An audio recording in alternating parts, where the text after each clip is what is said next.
So, మనం మంచం మీద గానీ, అప్‌స్టెయిర్స్‌లో అంటే మిద్దెల పైన గానీ నీట్‌గా క్లీన్ చేసుకోవాలండి అక్కడ గ్రౌండ్ ఫ్లోర్ అంతా. ఎందుకంటే ఇసుక ఇవంతా గాలికి వచ్చి పడినాయంటే గనక అంతే. ఏం తినేదానికి అవ్వవు ఇవన్నీ. సో, ఇలా క్లాత్ అంటే వైట్ క్లాత్ తీసుకోవచ్చు. కలర్ పోకుండా, కలర్ అవ్వకుండా ఉండే క్లాత్స్ మాత్రమే తీసుకోవాలి. అవి కాటన్. ఓకే. సో, ఆ కాటన్ క్లాత్‌ని వాటర్‌లోనే తడిపేసుకొని ఇలా ఆరవేసేయాలా. సో, ఒకవేళ డ్రై అయిపోయిందంటే గనక పైన కొంచెం వాటర్ చల్లుకోవచ్చు. ఈ చల్లుకున్న తర్వాత ఈ మిశ్రమాన్ని మనం గట్టిగా చేయలేదు కాబట్టి మనం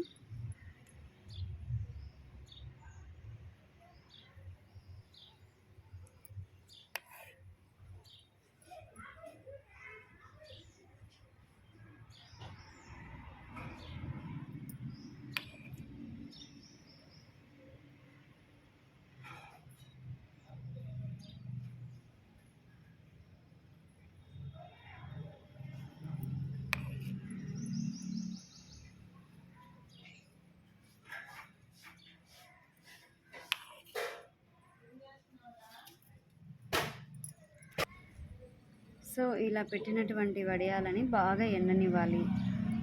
ఎండిన తర్వాత మళ్ళీ తీసేసుకొని రివర్స్‌లో వేసి ఆరబెట్టేస్తే గనుక మనకి చక్కటి వడియాలు సన్‌లైట్‌లోనే మనం ప్రిపేర్ చేసుకోవచ్చు.